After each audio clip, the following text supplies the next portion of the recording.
This just in to CBS Sports, where Myles Garrett has reportedly no interest in a contract extension with the Cleveland Browns. Cleveland.com reports that Garrett's camp has, quote, slammed the door on any negotiations. Garrett has already requested a trade out of Cleveland, and the team has said they expect Garrett to be back next season. So some conflicting reports there. We got to get to the bottom of it, and to do so, we welcome in our Super Bowl champion, Bryant McFadden. And B-Mac, you actually sat down with Myles Garrett at the Super Bowl and had a great conversation with him. You can find that on social media and CBSSports.com.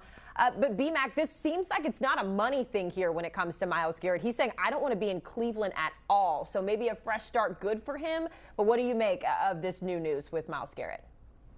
Well, I can tell you this much. He's adamant about not playing for the Cleveland Browns this upcoming season. To your point, yes, I had an opportunity to speak with him in New Orleans, and off camera, I asked him about the trade request. He said it's real. It's legit. You know, he wants to see what's out there for him. And in terms of the Cleveland Browns, organizationally speaking, just from my eyes, there's a lot of dysfunction going on. And Myles Garrett has been too good to that organization. He's done everything you want your star player to do on and off the football field. But it clearly seems like they're going in two different directions. He wants to compete for a sticky Lombardi. Right now, the Cleveland Browns, it's safe to say, Haley, they're in the midst of a rebuild. And Myles Garrett does not want to be a part of a rebuild. He wants to find a way to compete for playoff seeding, championships. And right now, when you look at how their team is orchestrated right now, compared to some of the other teams in the AFC North, it's going to be a long, long year. It's going to be a long, long few years moving forward for the Cleveland Browns. And clearly, Myles Garrett has had enough. Yeah, and when you look at the numbers, I mean, it shows that he can be a championship difference maker. 40 solo tackles, 14 sacks this season, good for second across the NFL, 3 forced fumbles. I mean, this guy is a game wrecker at any point of a game. B-Mac, I would love for you to just take us inside his perspective here, because you hear the GM, Andrew Berry, saying, we're not budging. Myles Garrett is going to be a Brown this upcoming season.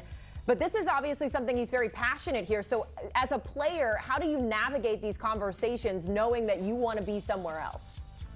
Well, you make it known. The transparency has to be extremely clear. It can't be any speculations or any rumors. You have to make it known that this is what I want to do. And this is a different NFL landscape in what we're watching right now, because players have a little more power. Players have a little more say-so. Jalen Ramsey was verbal about trying to get out of Jacksonville. And guess what?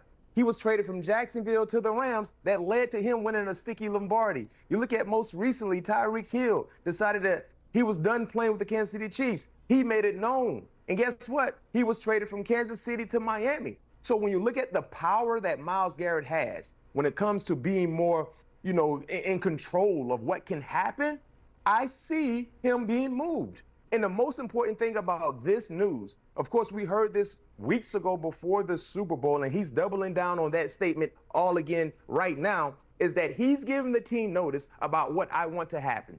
And other teams have an opportunity to try to draw up some type of package before the draft. So this tells me, Haley, that he is serious about this, because we're in the latter part of February. The draft is literally more than a month away.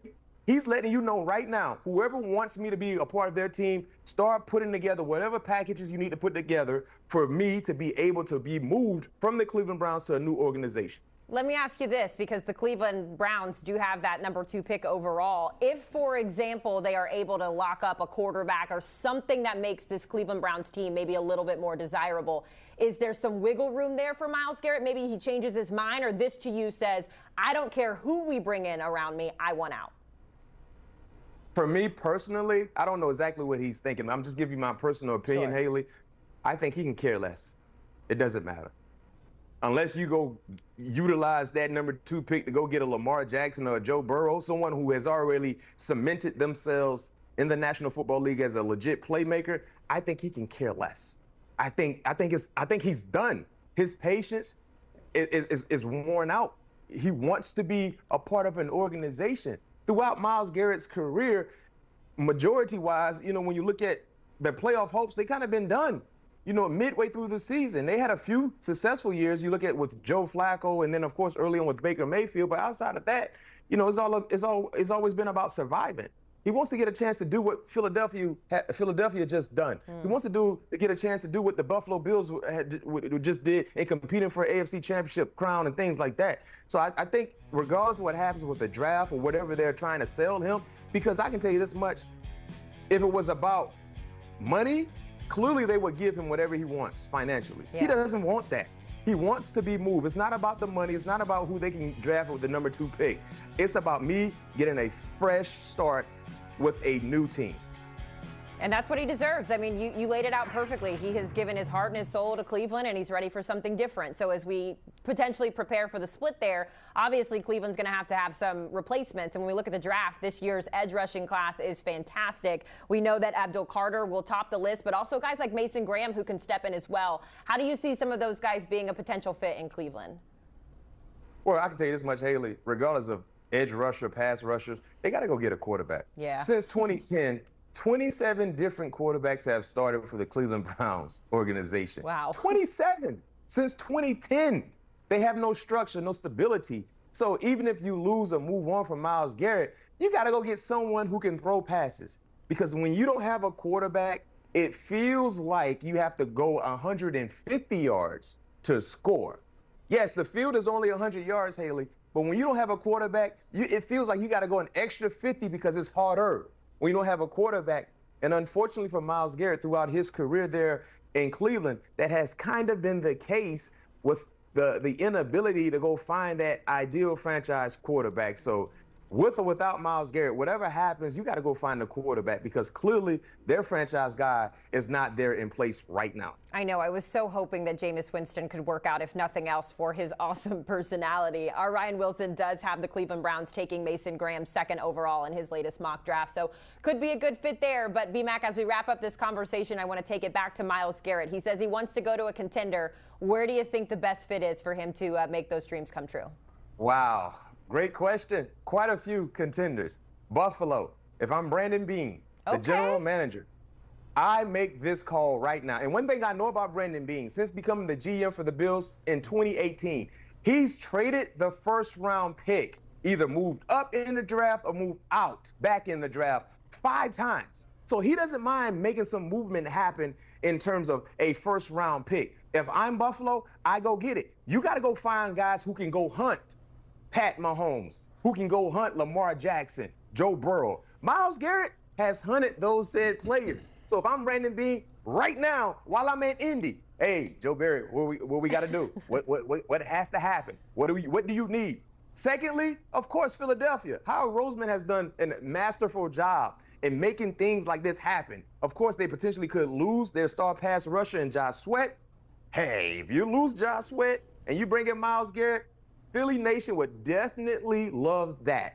And then lastly for me, there's quite a few teams that could utilize Myles Garrett, but since I'm on with my girl Haley, we got a good chemistry.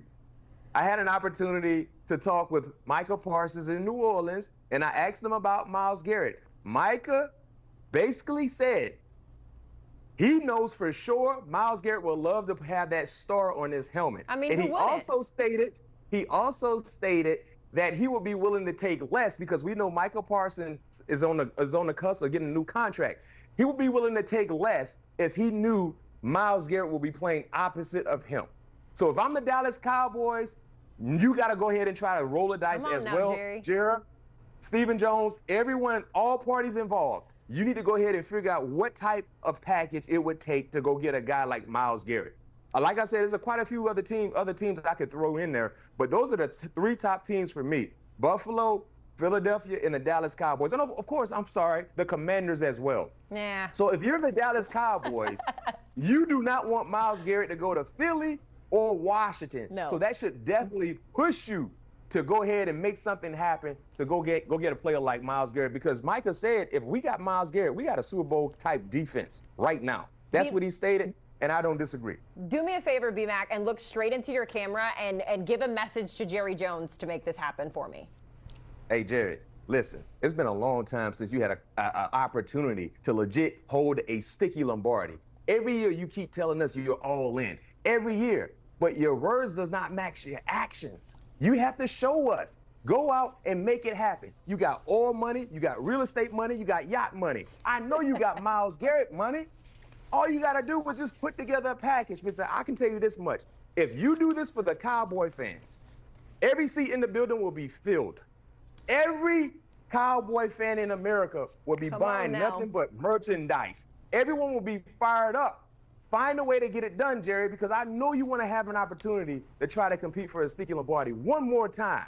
One more time. And if you can go get a guy like Myles Garrett, no question, he will get you closer to achieving that goal. I'm going to clip this, and I'm going to send it over to Jerry ASAP so that we can get this in the work. We miss Derrick Henry. We're not missing out on Myles Garrett. Our Bryant McFadden bringing the energy as we continue to discuss Myles Garrett's future.